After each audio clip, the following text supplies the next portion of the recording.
හොඳ යාළුවනි කවුරු හරි BAW වාහනයක් ගන්න බලන් ඉන්නවා නම් මං හිතනවා මේ වීඩියෝ එක වැදගත් වෙයි කියලා. ඒක මම මේ වීඩියෝ එකක් හදන්න කියලා තීරණය කළේ. මොකද මම වාහනේ ගන්න කලින් මට වාහනේ ගැන විස්තරයක් දැනගන්න හරියට වීඩියෝ එකක් තිබුණෙත් නැහැ.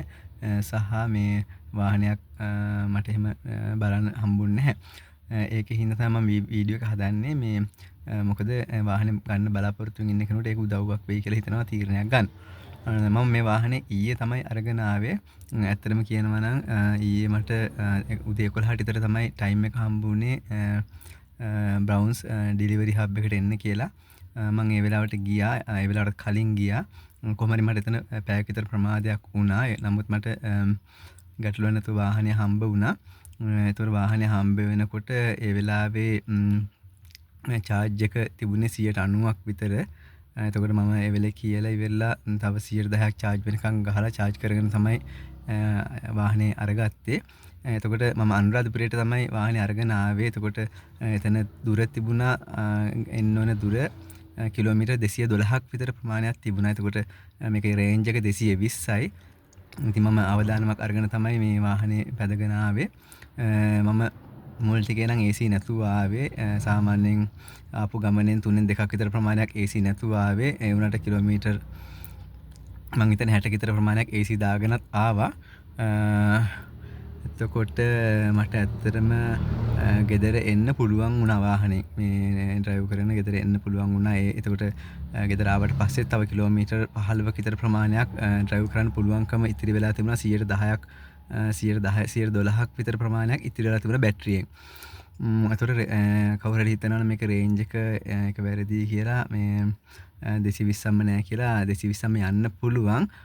නමුත් AC එක්ක 220ක්ම යන්න පුළුවන්ද කියන එකේ පොඩි ගැටලුවක් තියෙනවා. AC නැතුව නම් 220ක් යන්න පුළුවන් කියලා මට සහතික කරලා කියන්න පුළුවන්. මොකද මට මම එක්ස්පීරියන්ස් එකත් එක්ක මේ පළවෙනි ඉස්සෙල්ලා වාහනේ අරගෙන වාහනේ අරන් එනකොට තිබිච්ච එක්ස්පීරියන්ස් එකත් එක්ක මම හිතනවා මේක කිසි ප්‍රශ්නයක් නැතුව 220ක් පදින්න පුළුවන්. හැබැයි AC නැතුව AC එක්ක නම් 220ක් පදින්න පුළුවන්ද කියලා මම දන්නේ නැහැ.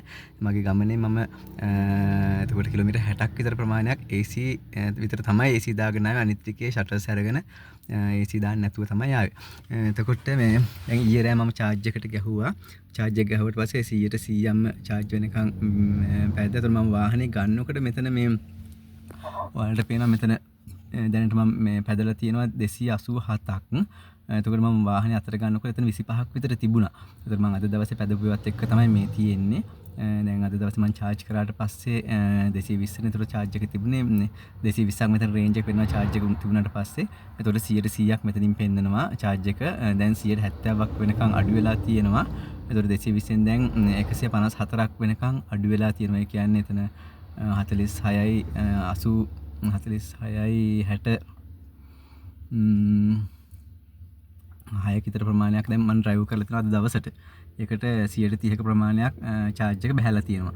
ඒකනුත් මට හිතෙනවා 220ක ප්‍රමාණයක් පදින්න පුළුවන් කියන එක. අද මම ඉතින් මේක අර ස්පෝර්ට් මෝඩ් එකකට දාලා ඩ්‍රයිව් කරා පොඩ්ඩක් බලන්න. ස්පෝර්ට් මෝඩ් එකට දැම්මම හොඳටම පිකප් තියෙනවා. කොහොමද මේකේ පිකප් එක කිසි ප්‍රශ්නයක් නැතුව හොඳටම තියෙනවා. වාහනයක් ඕවර්ටේක් කරන්න එහෙම කිසි ප්‍රශ්නයක් නැතුව ඕවර්ටේක් කරන්න පුළුවන්. හොඳටම පිකප් එක තියෙනවා. ඒ ගැන කිසි ගැටලුවක් නැහැ. එතකොට මේ වාහනේ තියෙන ෆීචර්ස් ගැන මම පොඩි විස්තරයක් කියන්නම්. මෙතන මේ අර කැබින් හෝල් එකක් නැහැ. මෙතන වෙන වාහනවල තියෙනවායි කැබින් හෝල් එකක් නැහැ. මෙතන AC වෙන්ස් ටික තියෙනවා. මෙතන තියෙනවා AC ඔපරේට් කරන වට මෙතන AC දාන්න පුළුවන්. මේකේ මේ සෙටින්ග්ස් වෙනස් කරලා ඉවරලා ඒක එතකොට ෆෑන් එකේ ස්පීඩ් එකයි AC කොහාට දෙන්න ඕන කියන එකයි වෙනස් කරන්න පුළුවන්. මේ බටන් එක ප්‍රෙස් කරන්න ඕනේ. ප්‍රෙස් කරාම මෙතන පොඩි ලයිට් එකක් තියෙන එක පත්තු වෙනවා. එතකොට තමයි AC එක වැඩ කරන්නේ. මේක ඩ්‍රයිව් කරලා ස්ටාර්ට් කරලා යන්න පටන් ගන්නකොට AC ඕෆ් වෙලා තියෙන. අපි දාන්න ඕනේ AC එක. එතකොට එතන තියෙනවා හසාඩ් ලයිට් එක. මෙතන මේ පල්ලෙහා තමයි ඉස්සරහා මේ බොනට් එක අරින පොඩි ලීවර් එකක් වගේ තියෙනවා. මේකෙන් තමයි බොනට් එක අරින්නේ. මෙතන එතකොට AC වෙන්ට් එකක් තියෙනවා. මෙතන තියෙනවා ඩිස්ප්ලේ දෙකක් තියෙනවා මේකේ. ඒකත් එක ෆෝන් හෝල්ඩර් එකක් තියෙනවා. ෆෝන් එක මේ බ්ලූටූත් වලින් කනෙක්ට් කරන්න පුළුවන්. මේ එතකොට බ්ලූටූත් වලින් කනෙක්ට් කරාට පස්සේ මෙතන තියෙනවා මේ බටන්ස් වගේක්. ඒකෙන් අපිට ඔපරේට් කරන්න පුළුවන් ඒක. මේ බටන් එකෙන් උඩට කරාම සවුන්ඩ් එක වැඩි වෙනවා. පල්ලෙහාට කරාම සවුන්ඩ් එක අඩු වෙනවා. එතන පේනවාට සවුන්ඩ් එක හරිනවා. මෙතන බටන් එක පල්ලෙහාට ප්‍රෙස් කරාම පෝස් වෙනවා. ප්ලේ සින්දුවක් ප්ලේ වෙනවා නම් එතකොට මෙතනිනුත් කෝල්ස් ගන්න පුළුවන් බටන්ස් දෙකක් තියෙනවා. එතකොට මෙතන සින්දුව නෙක්ස්ට් කරන්න පුළුවන්. ප්‍රීවියස් මූඩ් එකට යන්න පුළුවන්. එතකොට මේකේ මෝඩ්ස් එහෙම චේන්ජ් කරන්න පුළුවන්. හෝන් එක මෙතන තියෙන්නේ. සහ මෙතන යා බෑග් එකක් තියෙනවා. මෙතනත් යා බෑග් එකක් තියෙනවා. සහ මෙතන මේ ඔක්කොම පවර් ෂටර්ස් තියෙන්නේ. මෙතන ෂටර්ස් හතරටම කන්ට්‍රෝලර්ස් තියෙනවා ඩ්‍රයිවිං සීට් එක ළඟ.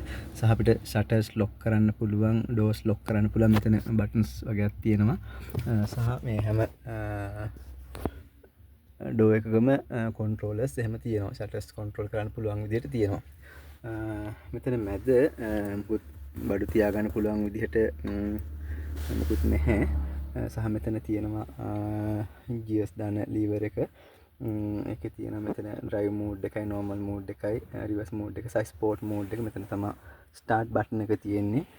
මෙතන තියෙනවා හෑන්ඩ් බ්‍රේක් එක. සහ පිටිපස්සේ තව තියෙනවා කප් හෝල්ඩර් එකක්, බොටල් එකක් වගේ තියාගන්න පුළුවන් තැනක් තියෙනවා. සහ මෙතන පිටිපස්ස සීට් එක පේන. පිටිපස්ස සාමාන්‍යයෙන් හොඳ ඉඩක් තියෙනවා.